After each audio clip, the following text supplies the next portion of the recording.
This initiative has brought our church united and never again fights one another. We are today celebrate this unity.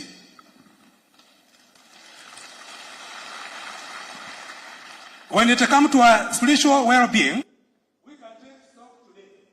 We may have had some challenging days when we battled jealousy or disappointment. We may have had 60 days when we felt like doubting Thomas or Jonah, washed in a horse belly. We might have wondered why God has forsaken us. We might wonder if we really matter. We don't go to the doctor merely to hear good news. We go there knowing that we are fraud. We go for help so we can improve our church, our health. It is why we have come here today for spiritual well-being. We don't come as perfect Christians. We all have our moments, but we come to become better Christians, more spiritually and healthy. So I remind you, good Christians, because you are at heart, even when you fall short, that this anniversary is a time to take stock in your spiritual health, to reflect upon it, and to open yourselves to the good medicine that is founded in worship and fellowship. We can all improve our spiritual well-being by striving to becoming the Christian we know the Lord wants us to be. Each day of the year is an opportunity to be better. May we all achieve this goal. Thank you, and God bless you. Thank you, Pastor Lee, Your Excellency. Thank you. Now let us hear a word from our national CRP, who is also a spouse to the late Dr. Ruto. Thank you very much. Your Excellency, the President of the Republic of Kenya, our Deputy President, our protocols observed, the Supreme Board, we thank God for this particular time where we are gathered here to celebrate 100 years since the inception of AIPCA. We are just so grateful to the Lord that He has brought us this far. It has not been easy. There are those that have said AIPCA makes a lot of noise. But we wish to say, in making our noise, we drive our point. And it is also good to know the struggles that we have gone through kind of brought us to making the noise. But now here we are. Your Excellency, we are telling you this. There was once upon a time when people would say AIPCA is comprised of the old age. Look at what you see here today. Very vibrant persons. And we thank God for the life of these faithfuls. And as much as we lost 2 generations in illiteracy, because the parents that were supposed to educate their children were jailed and others were killed. That generation went that way in illiteracy. But today we have taken our children to school. We have everything what it takes. We have every profession within ourselves. And this is our prayer and our humble prayer, that any opening that you get in your government, kindly fix some of us there. Kindly. Our bishops that you see behind here, they are not full-time ministers. And most of them are holders of higher learning certificates. And we know they can do things in the country. The other thing is this, that the church has really grown. Despite whatever we have grown. Go to AIPCA, churches see how we have done it. If we have done it this far, we pride in telling you that you have walked a journey with us. And we really want to thank you. We really want to tell you thank you. The other thing we are celebrating today is the unity of the church. There are those that people behave like they are very good. But for us, AIPCA, we admit at one point we differed. At one point we differed. And when we differed, we came to a sense and said, why should we quarrel all the time? I want to salute our fathers here. Because they came together and they said, can we put our differences aside? Can we talk sense now? Can we tell that faithfuls now that it's no more war? Let us reason together. And like every other home where people differ and where people quarrel and they come together and reason, we have done it today. And that is why we are celebrating the unity we get. And we thank God for it. Congratulations, our spiritual head. Let us tell you that we are with you and straightly behind you. We shall give you what it takes for you to drive this one to the other levels. We thank you, our bishops, we thank you. And Your Excellency, as I come to the completion of what I'm saying, I know you have been part of the journey of AIPCA. Our gift take to you, is just to pray for you. It's just to pray for you. We can't have anything to give you, but we shall always be talking good things to God about you. Because we know there are those that have talked ill of us, but despite it, you have said this is our church, and you have worked with us. Ours is also to be patient with what you are doing. We know the road is bumpy. We know the seas are not very calm. But with you as the driver, we are assured of a safe landing. We are assured of that.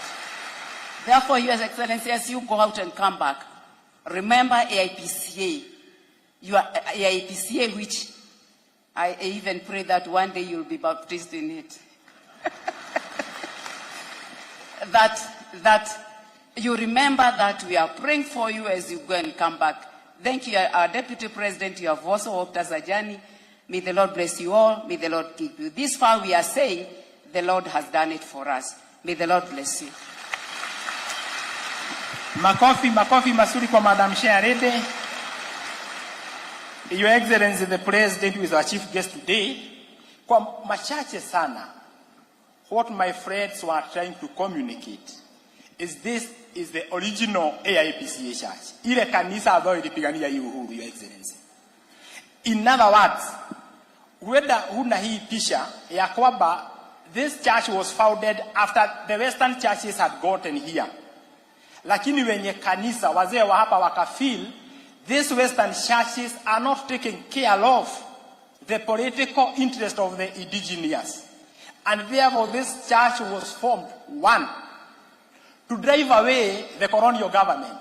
Two, to form a government of the locals. And three, to protect that government. We are still vowed and up to that mission.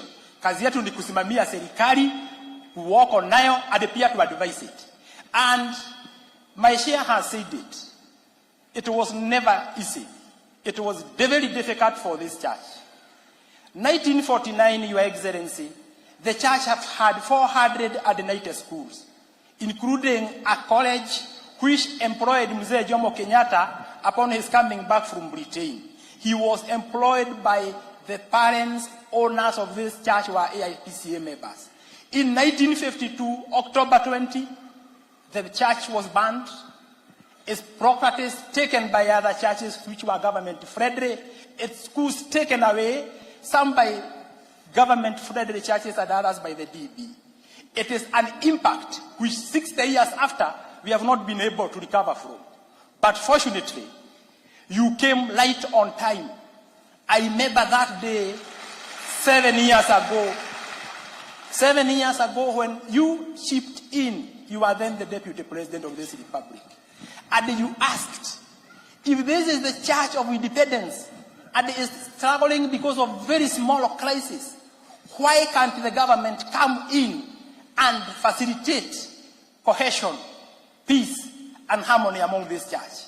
Your dream has been realized today. Amen. We thank God for that. Your Excellency, we have a big plan to make sure that what we have achieved is not going to get lost. This way, through His Eminence, the Presiding Archbishop, in the last 1 month alone, we have sensitized 10,000 leaders, Your Excellency, on the big plan towards achieving a comprehensive peace plan. Therefore, we are on it and we are moving. Na sisi jambo letu ni moja tu, ombi moja tu, Your Excellency. Moja tu. Somebody said, show me a stone to step on and I will shake the skies. Your Excellency, you have a friend called John Medho, ambaye mnapagana saa zingine tunasikia mmepagana. Tupagane na wewe kama John Medho. Sisi tulete viongozi, tulete pesa, wewe tuonyeshe tukashaba where we can build our headquarters as the supreme board. Hiyo peke yake ikiwezekana, we are good to go. With that much, I beg to rest my case, and I'm glad to let the facilitators know that as a church, we had to continue up to midday. Therefore, we have donated some time to the President and his team. Thank you so much. God bless you. Thank you. Tupigie viongozi wetu makofi. 1, 2, 3 makofi. Thank you. Thank you. Baraka. Your Excellency, the President of the Republic of Kenya, and your Deputy, the Presiding Archbishop, at this time we are going to have the candle lighting to celebrate the 100 years anniversary. All the ushers have distributed the candles to the Christians. I would also like those who are attending the guests to also ensure the same is done. At this point, I want to invite Your Eminence so that you can lead us in that part of the program. All Christians remain upstanding as we continue with this service.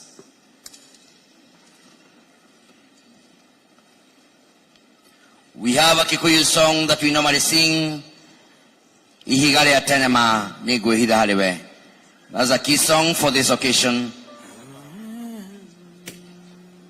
That song, then you go the others. As people rise up. Ihigale atenema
Askofu mkuu anaakisha mshumaa kwa askofu mkuu Frederick Wang'ombe.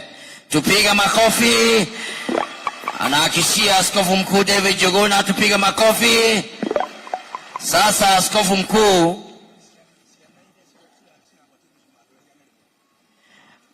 mkuu anapeleka mshumaa ambao ni ishara ya mwangaza na uwezo wa Mungu kwa His Excellency the President of the Republic of Kenya.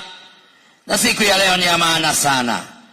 Ni siku ya maana tunapokuwa pamoja na baba wa taifa akiungana nasi katika kuadhimisha miaka 100 kutoka wakati huu kanisa ulianzishwa. Ni ishara kubwa ya upendo na huu mwangaza utatupeleka mbali. Tupigie baba askofu mkuu makofi tena akifika mahali baba wa taifa amesimama.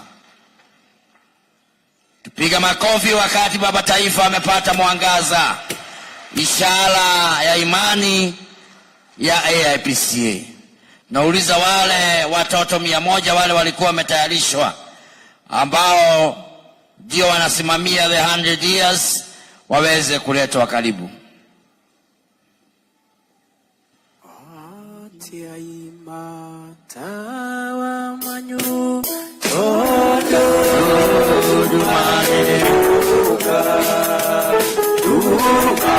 Kipata moto unangazia wengine.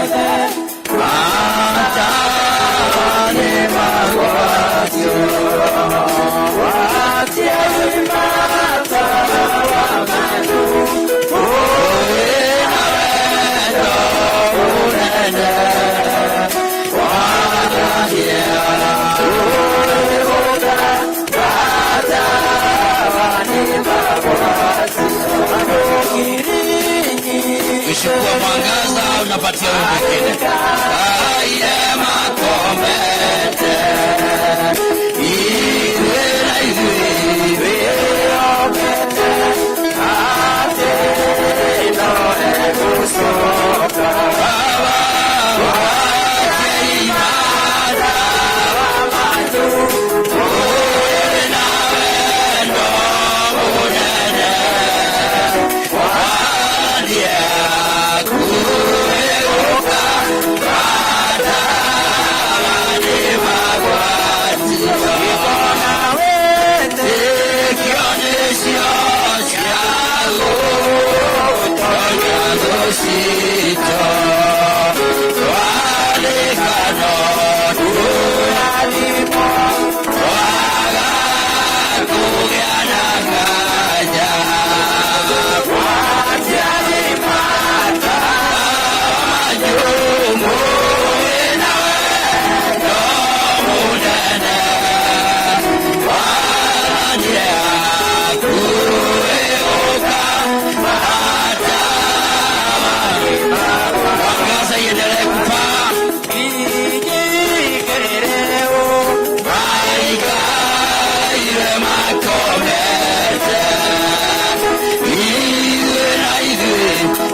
ambao wamepata moto uhakikishe umepandisha kwa wale wengine, na tufanye hiyo jambo kwa upesi tafadhali. Tuendelee.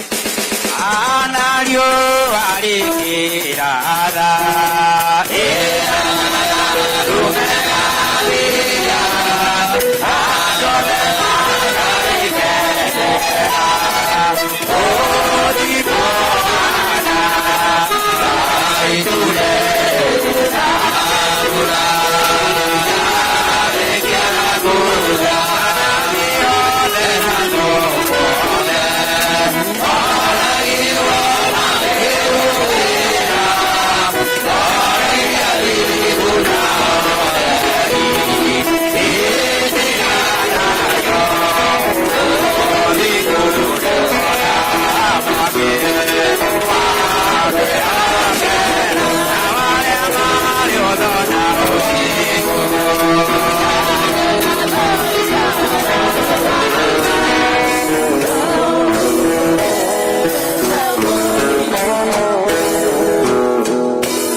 Kristo niwega kuliwe Ngai utheri wa Kristo niwega kuliwe Ngai. Asante. Sasa unaweza poesha mshumaa wako halafu tuketi.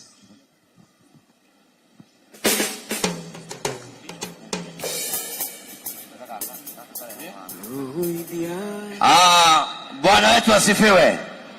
Pigia Yesu Kristo makofi, changwe na vigelegele. Hiyo mwangaza ni ishara ya kwamba kanisa limefikisha miaka 100 kutoka wakati kanisa ilianzishwa. Wakati huu ndipo tunaenda kujiandaa kusikia speech kutoka kwa presiding archbishop.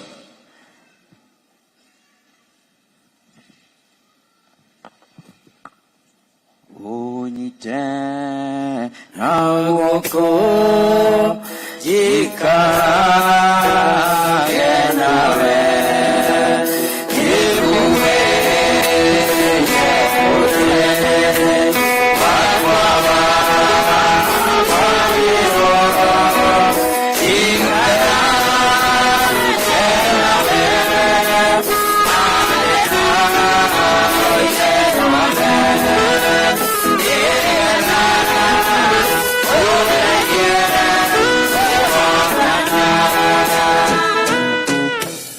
It is now my humble duty to invite His Eminence, the presiding Archbishop, to give his speech. In the name of the Father, the Son, and the Holy Spirit. Karibu. Amen.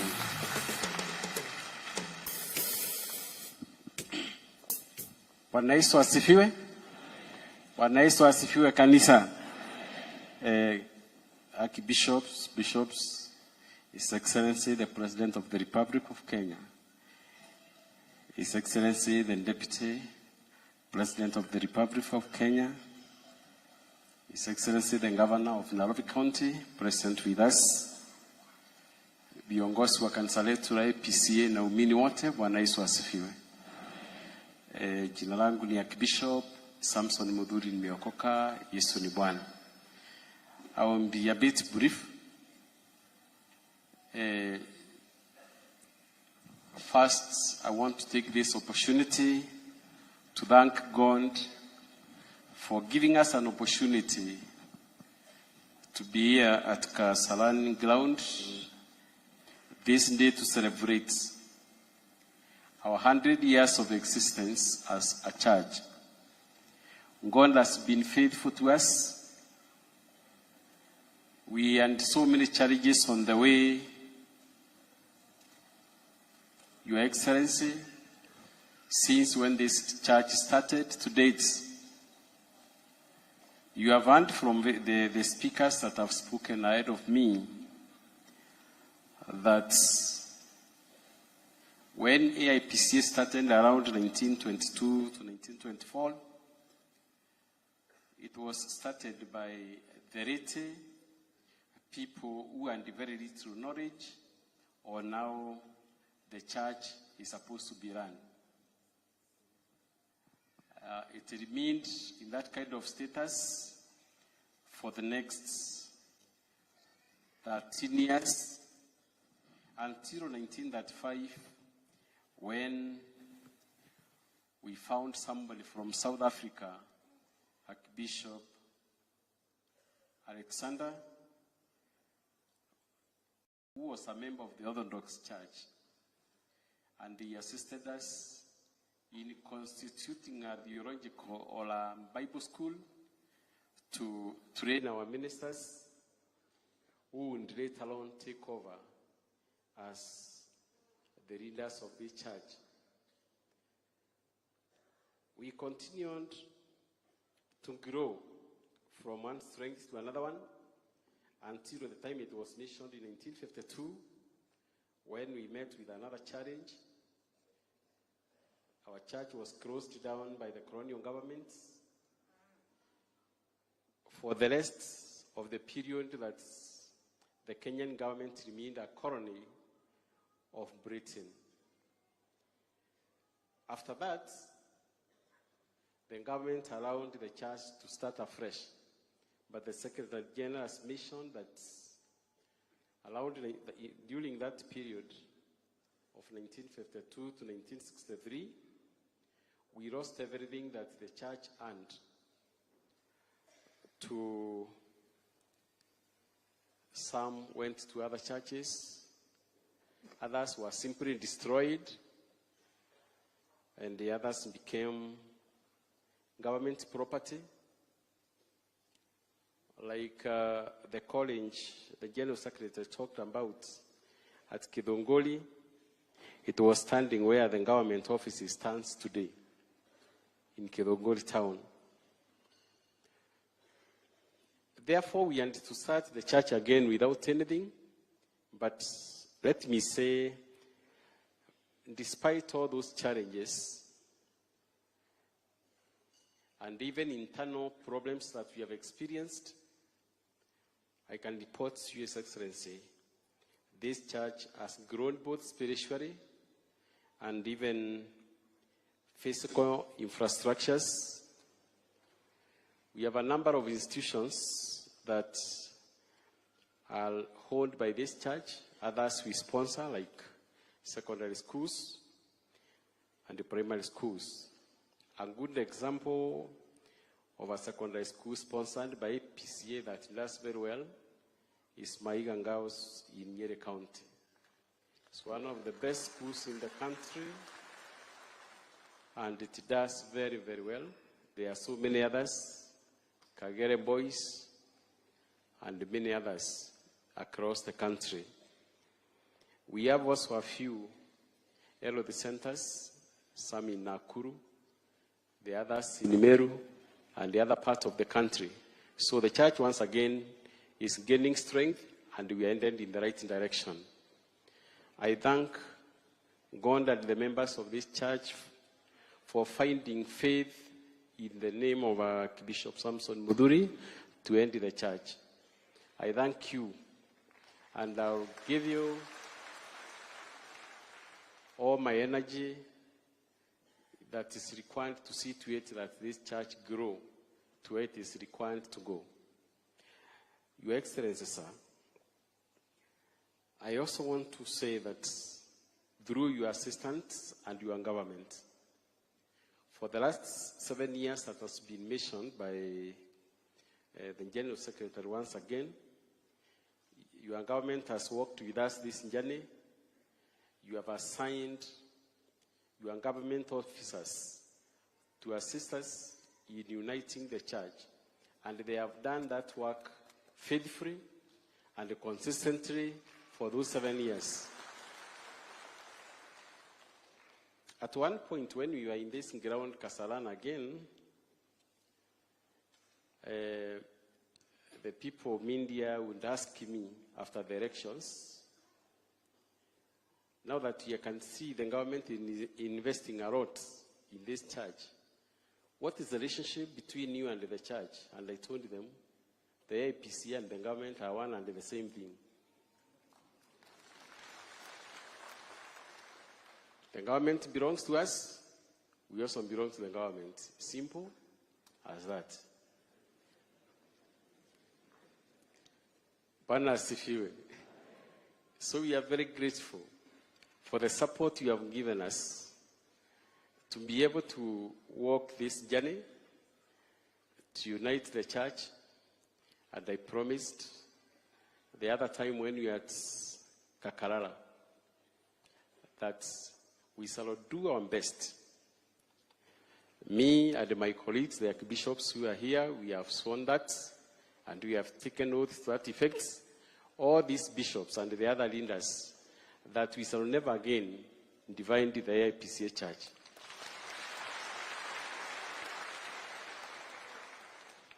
Bwana asifiwe. We shall have it stand as one people. We work for the benefit of our nation, Kenya. We continue praying for the governments of this republic that has assisted a lot in achieving our goals. Anytime we call upon our governments, they listen to us. And the truth is, you can see the end of state and its deputy. They have sacrificed their time to be here, the two of them. I know, like the end of state and another function in Nairobi yesterday. And he had to travel at night so that he comes back and they attend this function. We are very grateful, sir. Very, very grateful to you for your kindness. So without spending a lot of time, I will only remind Your Excellency one request that has been made by our Secretary General once again, that the only challenge we are having currently is the ground where we can put up our headquarters as an institution. We have been operating even now from Bad Church, which is also the headquarters of Nairobi Archdiocese. And that space is not enough for all of us. They also have a school in the same institution. They have also made a request to you. There is a small piece of land that is neighboring their church that they have requested you, sir, to assist them get a bit of it so that they can expand their school in that area. And that school is also doing very well. We are proud of it as a church. So if you, Lord, Your Excellency, you can be able to assist us in that area, we promise you within the next few years, this church will be a completely different church from what it is today. Finally, now to the members of the AIPCA Church, we have a new constitution in place, and I know all of you are aware of that. We deliberately decided to have the church come back to where it was some years back, and subdivide it into 3 archdioceses for ease of learning and organizing the church. And those 3 archdioceses will be headed by the archbishops that are here present with me. One of them will be headed by Archbishop Frederick Wangombe. The other one will be headed by Archbishop David Juguna. And still, being the end of church, I'll also be ending another archdiocese. And we promise we shall do the best to ensure, with the help of this bishop seated here, we do the best to make sure that the church grows. Under the same constitution, the Supreme Board established some directorates again, which will help us grow the church. One of them is education and training. We need to train our people. We need to manage our institutions of running very well. That directorate will once again be headed by one of my archbishops standing next to me here, David Jogona. And I've trusted in him. He's a seasoned educationist. He has even been a principal of a school and I know that docket will handle it to the best of his ability. The other doctorate will be missions and evangelism. You already know that we have gone out of this country, and the AIPCA Church has a branch in America in a state called Washington State. I'm very sure in the next couple of months, this church will be in our neighboring country, Tanzania. And that docket is ended by Archbishop Frederick Wangombe. And I know he is also capable of doing that, and he will do it to the best of his ability to see that our church is spread across the country and to the neighboring countries.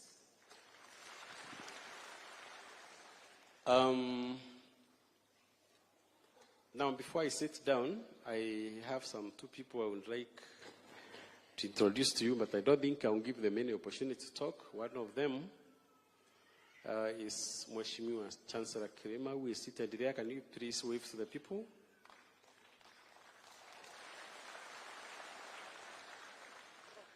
Okay, huyo ni mjumbe wetu kutoka pande ya Meru, Immense Central.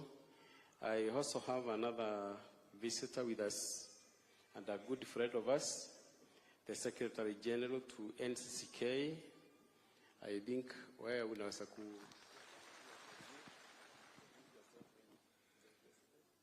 Asante sana. My name is Reverend Canon Chris Kinyanjui. Nimekuja hapa kuweka wakfu Archbishop hapa. Tumekuwa na yeye katika kueneza injili na kutoka kwa makanisa yote ya NCCK ambayo AIPC ni member. Tunakuekelea mikono, tutakuombea. Just be strong and courageous. Finally, before I get seated, there are two good friends, our retired archbishops, whom we invited deliberately today to be our guests. I would like to introduce them to you, but because of time factor, I don't think they will talk, but nitaomba wasimame tu wamsalimi Archbishop Njoroge. Sikai maiki kidogo, lakini salamu peke yake. Bwana asifiwe. Your Excellency, the President, your Deputy, all protocol observed, my colleague, retired Archbishop, incoming Archbishops, and the presiding Archbishop. Mine is very brief. Today is my day to witness, just like Simeon of the Bible, who waited for the Messiah, and until the Messiah came, he had never been happy. So the redemption of AIPCA is up with us, and therefore, like Simeon, I'm very happy. I have seen the power of God upon our church. May the leadership, may the whole leadership be blessed. And because you know that old men, wherever they may be, they carry the blessings of the siblings. You are our siblings, and therefore, anytime you need my blessings, I'm ready because I'm your father. Thank you so much. May God bless you all.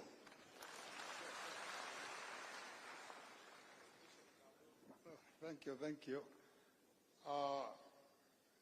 Yangu majina naitwa Archbishop, retired Archbishop Amos Mathenge Kahodho, na Yesu ni Bwana. Na wakati wa leo si wakati wa kusungumza, lakini ni furaha, tena furaha yenyewe haina kikomo. I can tell you, our president and his deputy. Now the church is one. The church is one. Make sure that sisi wote tusaidie maaskofu wote, hata waumini huko manyumbani, tusije tukalete kanisa itakuwa kanisa ni nini? Kanisa ni nini? May God bless you abundantly. Thank you very much. Thank you very much. Mine is done. At this time, I'll call upon whoever is now taking the other session to take over and lead us within the remaining section. Mungu ambariki na mkirudi nyumbani muende na safari njema. God bless you. God bless you. Please.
Of the AIPCA Church today and the swearing in of our Archbishop today. So I want to welcome you again and again, because I'm a proud member of Parliament when I say I'm hosting this church here. And for the AIPCA Church in Kasarani, for your information, Your Eminence, tulikuwa tushashikana. We were always together, we've prayed together, and they are a big reason for my success. So I want to welcome the members of Parliament to introduce themselves. They will just have a very short introduction because of time and greet our Christians. Karibuni.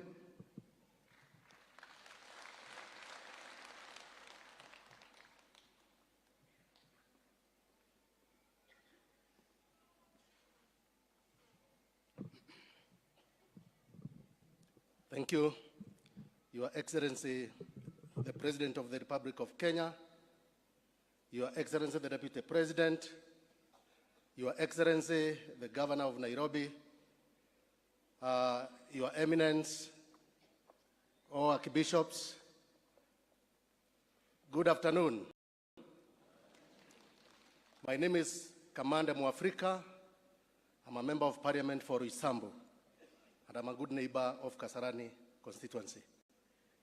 Your Excellency, allow me to take this opportunity to congratulate His Eminence for his ordination today.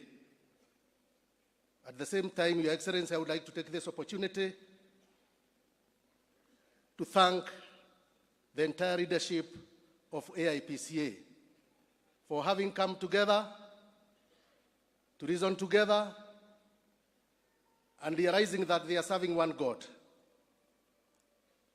The culmination of that realization is the ordination of His Eminence today. Your Eminence, we would like to assure you of our support. We shall continue praying for you so that you can take united AIPCA to greater spiritual heights. Thank you so much.